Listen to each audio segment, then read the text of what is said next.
Matt. The large size.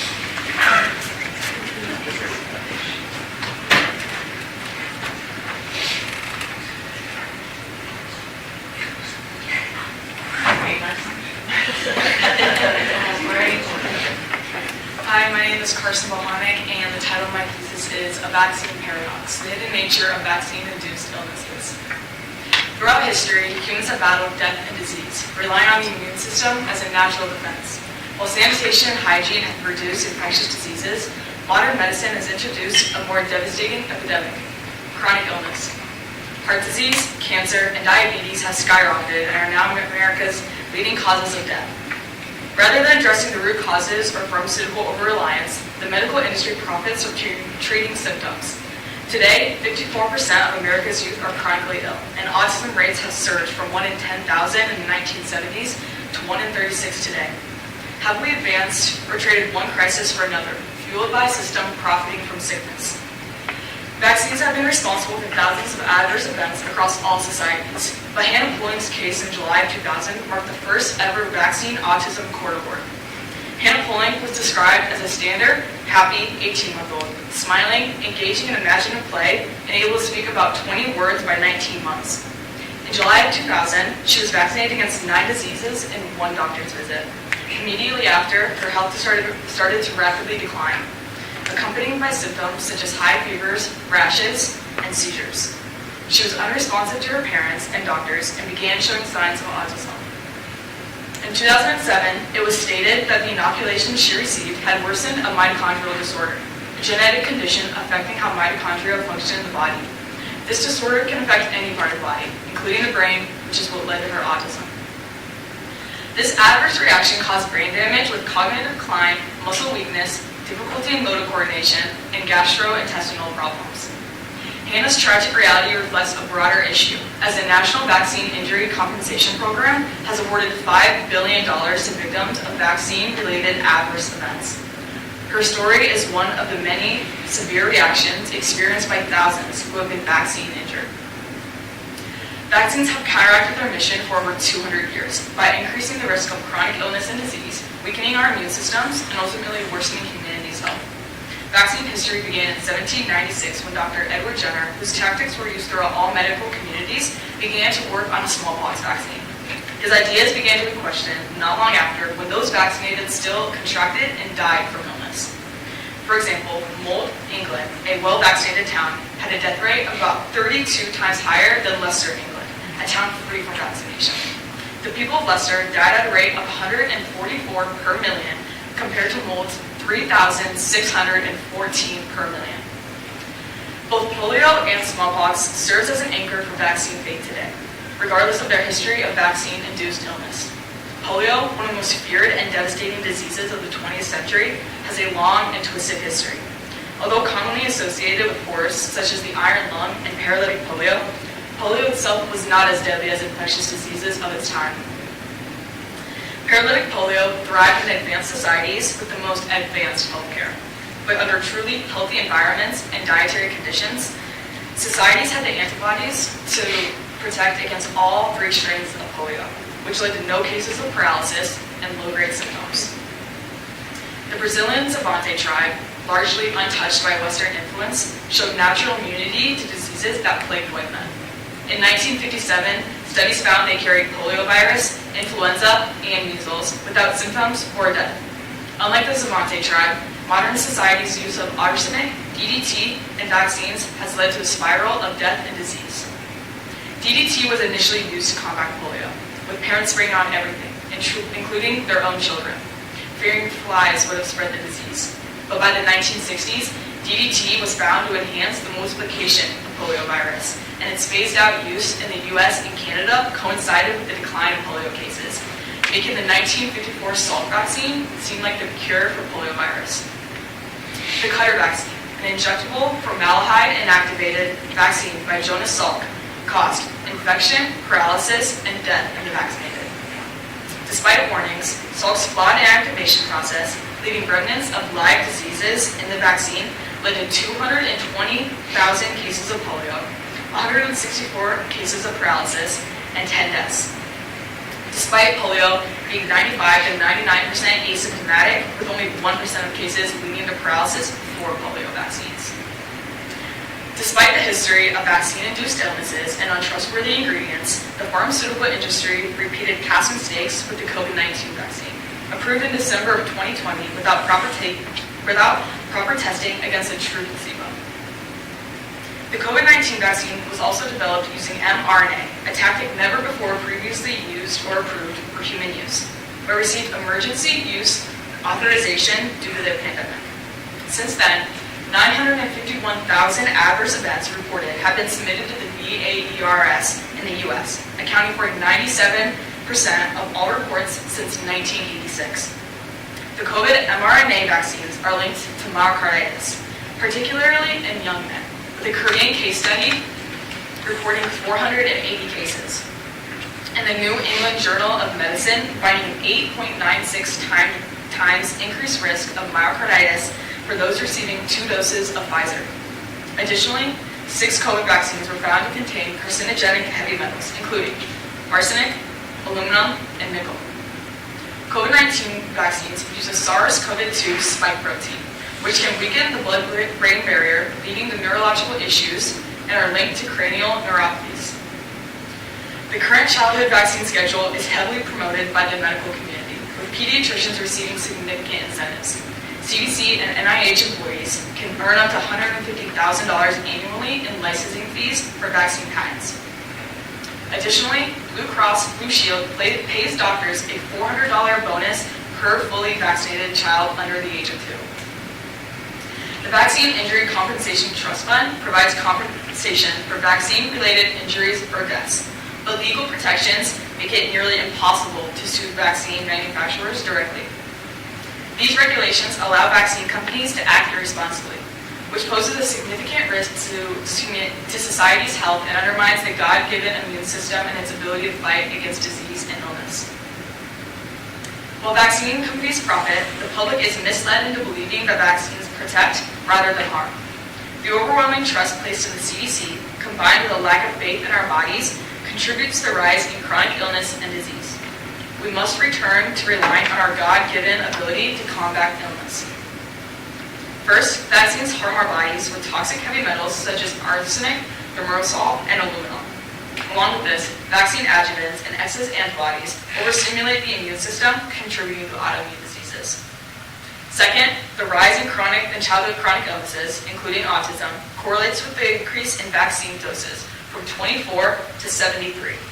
Many vaccines also lack proper placebo testing and long-term trials. Third, we must trust our natural immune system.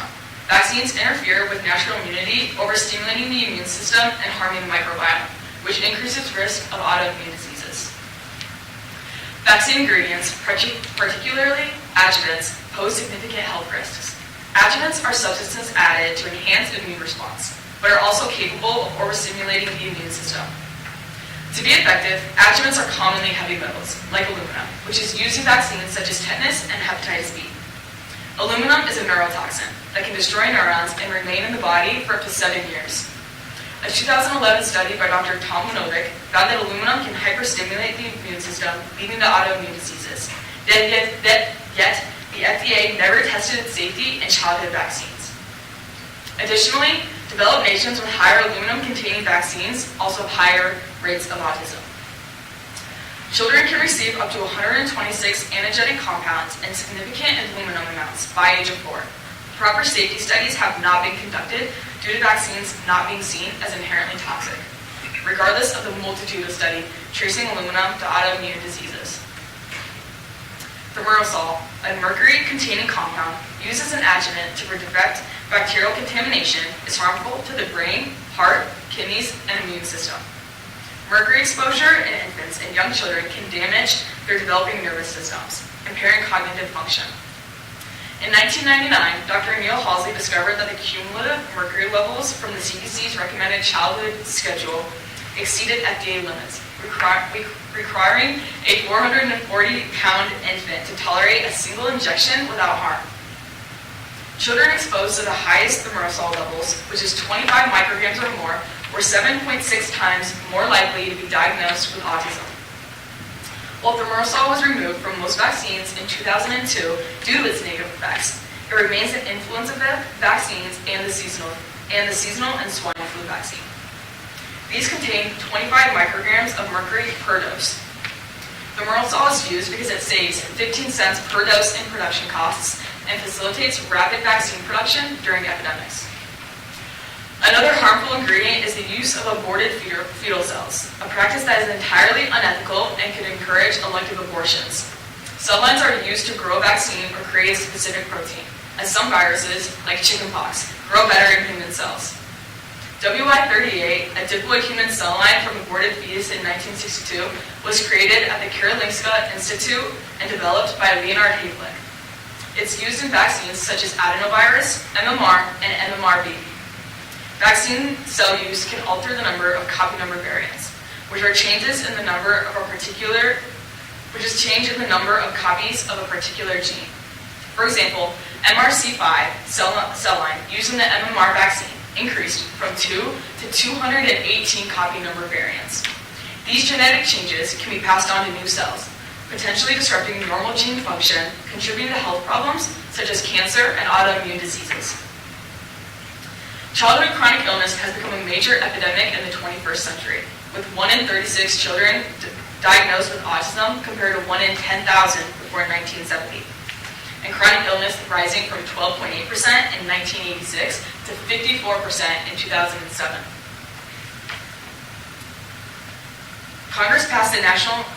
In 1986, Congress passed the National Childhood Vaccine Injury Act, giving vaccine corporations immunity from liability for any vaccine-related injury or death.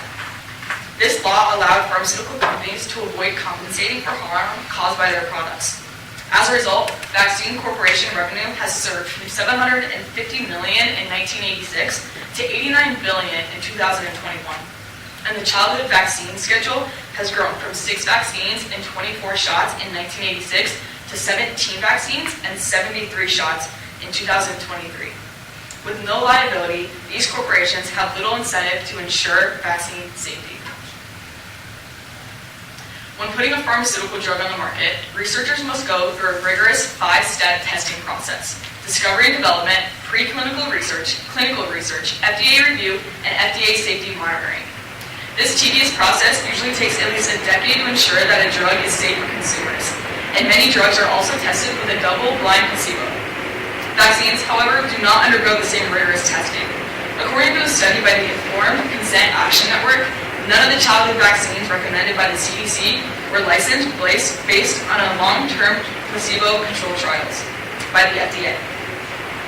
The childhood vaccines were not tested with a saline placebo, nor were they tested for an adequate period after injection. For example, the safety review after injection for the hepatitis B and RSV vaccine was only 4 days. And the hepatitis B, Recom-Vivax, HB vaccine was tested for only 5 days. With that being said, the hepatitis B shot, the first vaccine given to newborns, was not tested in a long-term placebo-controlled trial and was only tested for a few days after injection. Hepatitis B is contracted through sex or dirty needles, making it unnecessary to vaccinate a 1-day-old infant. The prevalence of hepatitis B infection in pregnant mothers is estimated at 0.7 to 0.9%, with a transmission rate of 0.007%. Regardless, 3.5 million babies are injected with the vaccine within 24 hours of birth. Along with this, clinical trials for vaccine approval only evaluate single vaccines, even though infants receive multiple vaccinations in one visit. These unprecedented regulations contribute to the rise in chronic illnesses and adverse events after injection. Healthcare officials have done little research on the correlation between the increase in chronic illness and the expanded childhood schedule. In 2013, the IOM admitted that there have been no studies specifically designed to evaluate the long-term effects of receiving multiple vaccines or the overall immunization schedule. This refusal by the CDC and the HHS to conduct proper research raises concerns about the incentives behind vaccine and pharmaceutical corporations.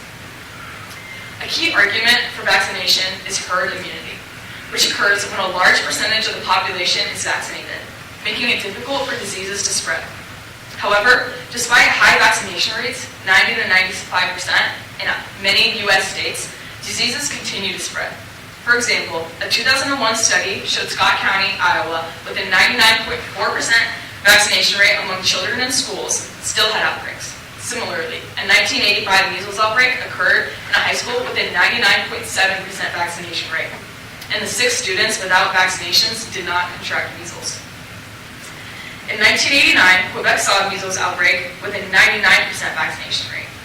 These examples demonstrate that herd immunity through vaccination is not fully achievable, as vaccines do not completely prevent the spread of illness, and vaccinated individuals can still transmit diseases, undermining the purpose of vaccine immunity.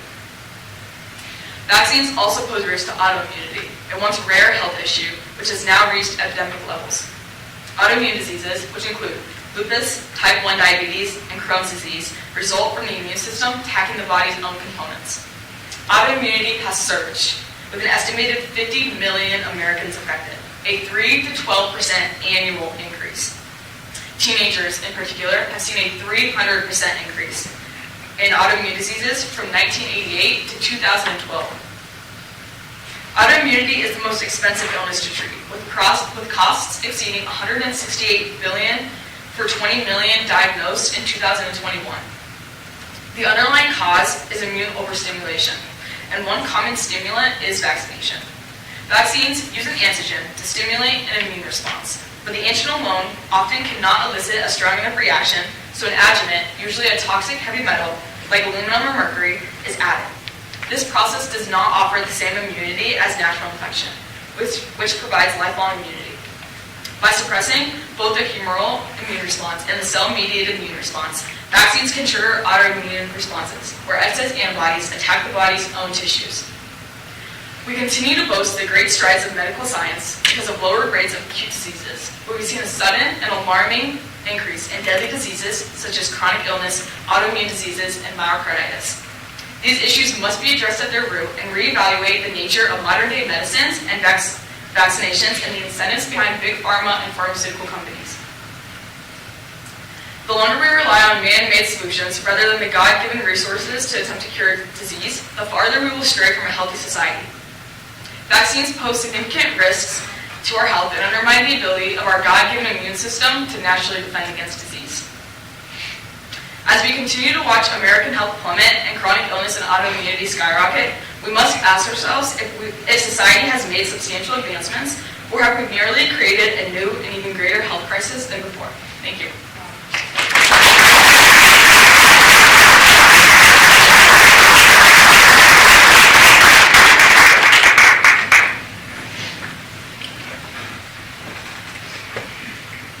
Thank you, Carson. In your intro, you talked about Hannah Poling and how she was vaccinated against 9 different diseases in one doctor's visit. Is that typical for infants and toddlers to receive that many at once, or was that an exception, like careless medical practice? Yeah, so it's actually very common for infants to receive that many vaccinations at one time. It's actually recommended by the CDC to receive any recommended or needed vaccines during one single visit to both maximize protection and then also limit the amount of doctor's visits that you have in a year. And then they also do not have a limit on the amount of vaccines that you give at one time. And then according to them, this does not cause lasting harm, nor does it make it less effective. I think a prime example of this would be a vaccine that is actually on the market since 2018 called Vaccilus, where there are 6 vaccines in one shot given to 6-week-old to 4-week-old children, which contains 300 micrograms of aluminum in one single shot. Thank you. Is there such a thing as a non-harmful vaccine? Have we seen a vaccine over history that has been beneficial? Through my research, no. I would say that any vaccines now are still using toxic adjuvants and unnecessary and unhealthy ingredients. And since the beginning of vaccine time, where Dr. Edward Jenner created his smallpox vaccine, it was contaminated from the get-go. So since the beginning of vaccine creation, they have not been safe. Carson, why does the medical community recommend vaccines, and what's their argument for it versus with knowing that all of those adjuvants are in it? Do they think the bad outweighs the good, outweighs the bad, or what's their mentality for that? Yeah, so I would say they are heavily pushed upon people. Through my research, they make a lot of money through the amount of vaccines that they incorporate. So if you can imagine 73 shots throughout the age of basically being born to 18, and then multiply that by the millions of Americans that are injected, that is a very large revenue. And then they would also say that it is important to get vaccinated to protect those who cannot be vaccinated for whatever health concerns that they do have. But like I did in my research, herd immunity is unachievable. So. Carson, okay, so if we follow the argument that instead of vaccinating, we're supposed to rely on our God-given defenses against disease, does that also then imply that we are not supposed to rely on any other medication or medicines? Yeah, so I would decipher vaccinations from medicine. I think that there are good medicines, and I think that there are medicines that are necessary, but I also think it's very important to not forget about natural remedies and to not forget about things that are found naturally that help defend against disease and sickness, such as just a simple vitamin or just any type of just healthy diet in general. Carson, what's someone supposed to do if they have immunized someone or you've been immunized yourself? How do you detox from that? If you're concerned about the mercury, aluminum, all of those things, how do you do that? Yeah, so I have heard of vaccine detoxes which are on the market. Honestly, I've not done any research on them. I don't know how effective that they are, but I do think that if you are worried about mercury or thimerosal or aluminum that is in you or your children's body, I do think it's very important to detox and to do anything that you can to maybe prevent what could happen to them. Any other questions for Carson?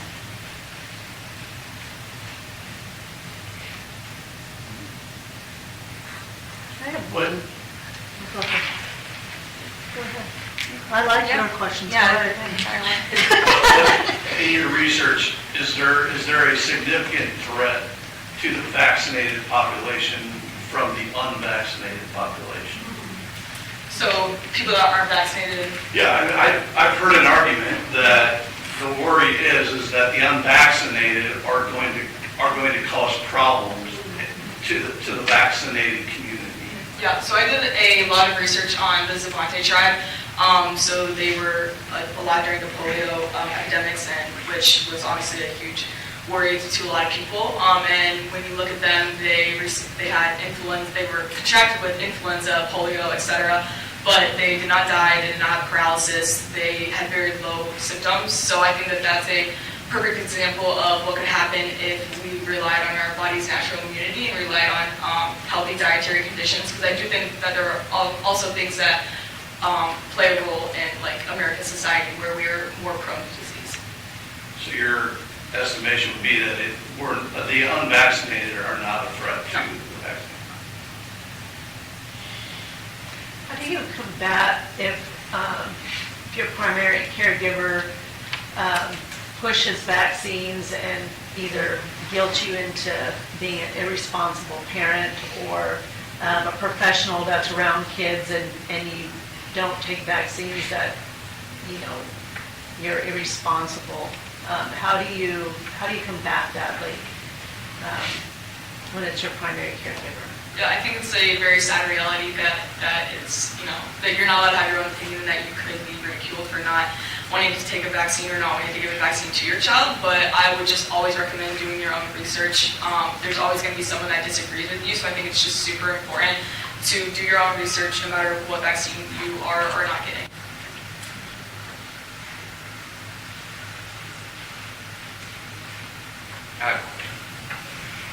So one of the arguments for vaccines is the eradication of disease, right, in certain diseases. And so because I mean, especially after Caitlin's and yours now, it's like, America's not the most healthy place, let's be real. And so if we're this far now, and we've had all these vaccinations, what did you say Scott County was, 99 point? In children and schools, it was 99.4%. Yeah, so vaccines are obviously relevant. So if that's happening, if we decide to shift, new generations come in and we don't vaccinate them, is the eradication of disease going to go away? And now we're going to have diseases again, and we just have to naturally get through that as a society? And is that going to cause harm to, obviously, people aren't going to live through that, some people. Yeah, I haven't done a ton of research on what would happen if we did do something like that, but what I do know is that vaccinations also can cause new strains of diseases. For example, the influenza, there's a lot of different strains of influenza and of the flu. So, and I believe that partially that is because of the amount of vaccines that we have for the flu, creating new viruses because of the antigens and antibodies that we use in vaccines. So I have not done a ton of research, but I do know that it's, harmful. It's so sure. I have a question. Yep. Did you do any research on how much education doctors actually have in the vaccine realm? Like when they go to facilitate vaccinations to children, do those doctors know what the effects are and what the dangerous realities are? Like, do doctors learn about what vaccines do? And do they have, like, education around it? I do not exactly know the answer to that. I don't know everything they learned, but one reference that I use often, her name is Suzanne Humphrey. She wrote a very large book called Dissolving Illusions, who I would recommend to anyone if you want to learn about vaccinations. And she was once a pediatrician, or she worked in healthcare, and it was when she started to realize that, vaccinations were actually making her patients less healthy is when she started to do her own research. But if she wouldn't have spoken out and said, hey, my patient is now dealing with this issue, and then had her colleagues ridicule her and tell her that she was crazy and just tell her that she was wrong and everything, then she wouldn't have done her own research and done deeper into it. So I would say that they definitely do not know as much as they should, at least. Yeah. How do we compare with like our, other countries, like culturally, like, a newborn born in, a country in Europe, what would their, anything about it, or are we the same, or is there a greater, vaccination rate, less? Just kind of curious how we compare. Yeah, I would say this is definitely a worldwide issue. For example, India still uses DDT to this day. That's not necessarily a vaccination issue, but it is an issue with ingredients that we still use that are just wrong. And then there's definitely an increase. I want to say it's the US, Canada, and the UK that have the highest autism prevalence, and then also use the most amounts of aluminum. So, yeah. Do you think that there are some diseases that are horrendous enough that it would justify using a vaccine? I'm specifically thinking about malaria and the Gates Foundation plowing millions of dollars into trying to come up with a vaccine. But malaria kills millions of people every year. I mean, at what point do we get to the trade-off and say, well, in this case, it makes sense? Yeah, I've done my studies on that and malaria, and I would say that with my research, I would just say I would still do my research. If it came down to a malaria outbreak in the United States, I think I would consider the pros and the cons, and how deadly is this vaccination? What are they putting in the vaccination? Are they using the same ingredients that we've seen have caused neurological issues? And then also, how deadly is this malaria outbreak? Where just outweighing your pros and cons, what is more deadly, the vaccination or malaria itself? Yeah. Could they make vaccinations less harmful? Could they take aluminum and mercury and things out of it and it would still do its job? So the way that a vaccine is set up is that they use an antigen. So they use basically the idea is that they use a live virus, or they use kidney cells. For example, there's polio was used African green monkey kidney cells, which they needed to use mercury to eradicate all of the live polio, which was in the vaccine, and they also needed to eradicate any of the disease that could have been spread because of the cell lines that they used in the vaccine. So when you create a vaccine with a live virus, you need aluminum or mercury to something that is strong enough to kill the actual disease, which is in the vaccine, and then also whatever else is deadly that could be in the vial. So the way that they set up and the way that vaccines work, no, but yeah, so.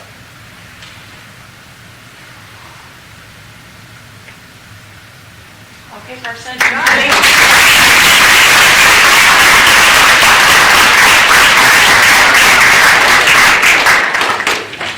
Okay, we'll take a 5-minute break until the next presenter.